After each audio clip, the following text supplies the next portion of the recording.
What's up, everybody? Welcome back to Life So Crazy. It's the Vongola Boss here. Game studios try not to milk their customers for every cent possible challenge. Level Ubisoft.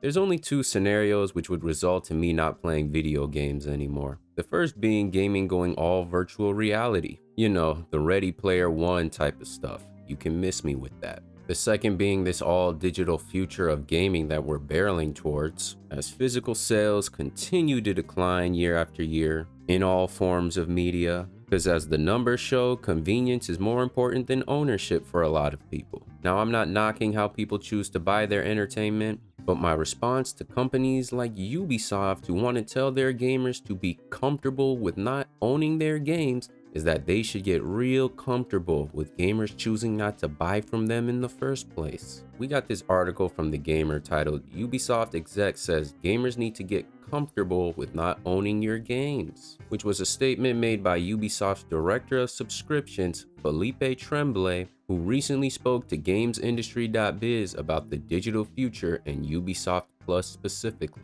And to sum up this article, Tremblay states that due to streaming services for music and movies, people got comfortable with not owning CDs or DVDs, and that a similar shift in attitude needs to happen with gamers. He goes on to explain that not owning a game doesn't mean you lose your progress, and that you still keep the time you invested and what you've built, even though you don't have a physical copy to stick on your shelf. He also claims to understand the gamer's perspective when it comes to owning games. I mean, none of this is surprising coming from a director of subscriptions. And yes, not owning a game does mean that you potentially can lose your progress and all the time you've invested. In the event the game is delisted, licensing issues occur. I mean, just a couple months back, Sony was about to remove all kinds of shows that people had paid for due to licensing issues.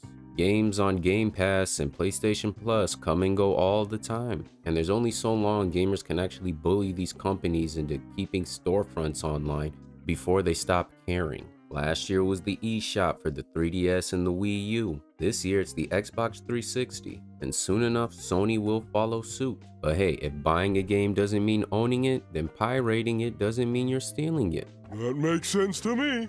With the mid Ubisoft has been putting out for years, and mid is being generous, it's not even worth the effort of doing that. But as always, let's check out what the people had to say about all this. Greed. Imagine the cost of producing and shipping physical copies. No, really, think about it. The CD and the case and the printing on a mass scale. Now what happened when that barely exists anymore? Did the cost cut? Did our games get cheaper? Even the cheaply made ones available on Steam? Nope. Subservices, like everything else, is about protecting profit margins. Some of the smaller dev games are worth the cost. You spend like 20 euros on a good game or spend 70 euros on a game that isn't up to scratch. I think I may be at the point in my life where I could never buy another game and have enough good games from the past 35 years to last for the rest of my life. I'll still buy new games though, I'll just be more selective. If this train is going to Subscriptionville, then I think I'll get off at the next stop. A consequence to this we don't talk about enough is the inevitable decrease in quality of the games when this happens.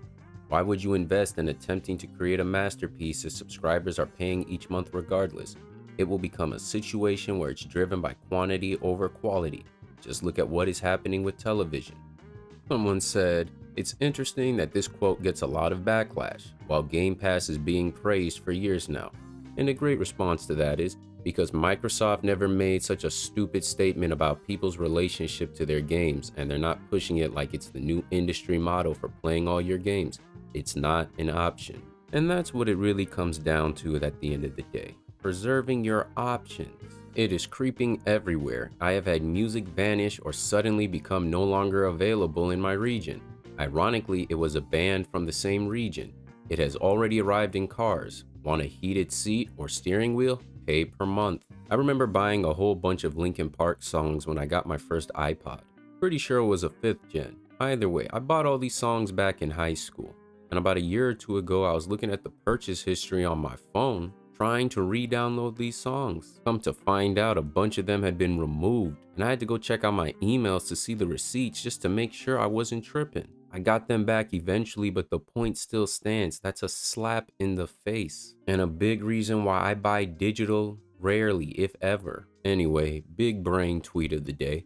Thing is, most people think they own art because they have a poster, own a song because they have a CD, own software because they have a game. People need to learn copyright. Hey pal, you just blowing from Stupid Town? Ubisoft needs to get comfortable with people pirating their one good game every 10 years. It really is one step forward, two steps back with this company. They released their new Prince of Persia game to really good reviews, only to come out saying this BS a couple days later. Ubisoft says you will not own the slop games you buy from us. Sounds like you're trying to do your consumers a favor. Now excuse me as I wait out this foolishness with my backlog. If you enjoyed the video, leave a like and subscribe to the channel if you're new. Drop a comment down below. I want to hear what y'all got to say about this foolishness. Check out the 2 videos showing up on the screen to see more Life So Crazy. It's been the Vongola Boss, and I'll catch y'all next time. Peace. Damn, like crazy.